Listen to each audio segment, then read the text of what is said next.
తుఫాన్ల వల్ల ప్రభుత్వాలు కూడా పడిపోతాయి. సరైన క్రైసిస్ మేనేజ్మెంట్ చేయలేని పాలకులకు ప్రజలు గద్దెదించేసిన ఘటనలు చరిత్రలో చాలానే ఉన్నాయి. తుఫాన్ అంటే సముద్రంలో ఏర్పడే బలమైన గాలులు, వర్షాలతో కూడిన ప్రకృతి వైపరీత్యాలు. ఇవి తీర ప్రాంతాలకు చేరినప్పుడు ప్రజల జీవన విధానాన్ని పూర్తిగా దెబ్బతీస్తాయి. తుఫాన్ల వల్ల అనేక రకాల నష్టం జరుగుతూ ఉంటుంది.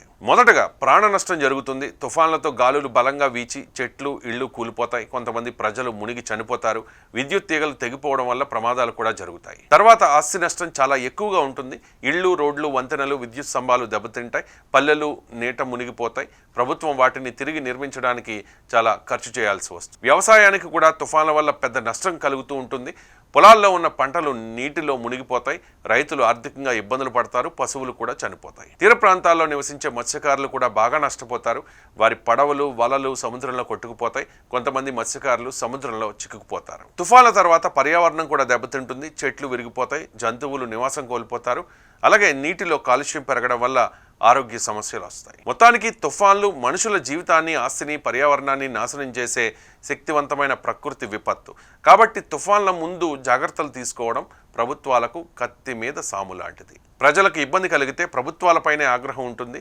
నష్ట నివారణ చర్యలు తీసుకోకపోతే, పరిహారాలు ఇవ్వకపోతే అలాంటి పాలకులను ప్రజలు ఉపేక్షించరు. తుఫాన్లు కేవలం ప్రాణాలు, ఆస్తులకు మాత్రమే కాదు, రాజకీయ వ్యవస్థలను కూడా కుదిపేస్తాయి.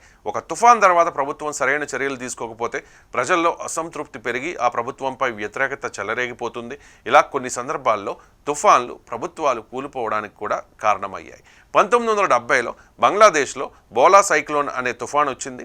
ఇది ప్రపంచంలో అత్యంత తీవ్రమైన తుఫాన్స్లో ఒకటి.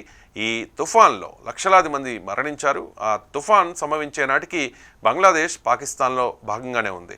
ఆ సమయంలో పాకిస్తాన్ ప్రభుత్వం ఆనాడు తూర్పు పాకిస్తాన్గా పిలువబడిన నేటి బంగ్లాదేశ్ ప్రజలకు సరైన సహాయం చేయలేదు. దాంతో ప్రజల్లో తీవ్ర ఆగ్రహం వ్యాపించి చివరకు 1971లో బంగ్లాదేశ్ విమోచన యుద్ధానికి దారితీసింది. ఈ తుఫాన్ కారణంగా పాకిస్తాన్ విభజించబడి బంగ్లాదేశ్ అనే కొత్త దేశం ఏర్పడింది. భారతదేశంలో కూడా తుఫాన్ల కారణంగా రాజకీయ మార్పులు చోటు చేసుకున్నాయి. 1999లో ఒడిశా రాష్ట్రాన్ని సూపర్ సైక్లోన్ తీవ్రంగా తాకింది. వేలాది మంది ప్రాణాలు కోల్పోయారు. లక్షలాది మంది నిరాశ్రయులయ్యారు. ఆ సమయంలో ప్రభుత్వం తగిన చర్యలు తీసుకోలేదనే విమర్శలు వచ్చాయి. ఈ అసంతృప్తి కారణంగా ఆ ప్రభుత్వంపై ప్రజలు ఎన్నికల్లో వ్యతిరేకంగా ఓటు వేశారు. అలాగే అమెరికాలో 2005లో కత్రినా అనే తుఫాన్ భారీ నష్టం కలిగించింది. న్యూ ఆర్లీన్స్ నగరం మునిగిపోయింది. ఆ సమయంలో జార్జ్ బుష్ ప్రభుత్వం సరిగ్గా స్పందించలేదని తీవ్ర విమర్శలు ఎదుర్కొంది. ఈ ఘటన తర్వాత బుష్ ప్రభుత్వం ప్రజాదరణ గణనీయంగా కోల్పోయింది.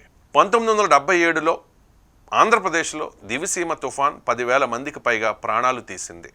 500 గ్రామాలు పూర్తిగా నీట మునిగిపోయాయి. ప్రజలు సహాయం లేకుండా వారం రోజుల పాటు బ్రతికారు. ఆ సమయంలో అధికారంలో ఉన్న కాంగ్రెస్ ప్రభుత్వంపై ప్రజల్లో తీవ్రమైన అసంతృప్తి పెరిగింది. ఆ తుఫాన్ తర్వాత జరిగిన ఎన్నికల్లో కాంగ్రెస్ ప్రభుత్వం పడిపోయింది. దివిసీమ తుఫాను ఆంధ్ర రాజకీయాలను తలకిందులు చేసింది. మొత్తానికి చూస్తే తుఫాన్లు కేవలం ప్రకృతి విపత్తులుగానే కాకుండా రాజకీయ మార్పులకు కూడా దారితీసే శక్తి కలిగినవిగా మారాయి. ప్రజల ప్రాణాలు, ఆస్తులు కాపాడడంలో ప్రభుత్వం విఫలమైతే ప్రజలు ఎన్నికల ద్వారా తమ అసంతృప్తిని వ్యక్తపరుస్తారు. అందువల్ల ప్రతి ప్రభుత్వం తుఫాన్ల వంటి విపత్తులను సమర్థంగా ఎదుర్కొని ప్రజల విశ్వాసాన్ని నిలబెట్టుకోవాలి.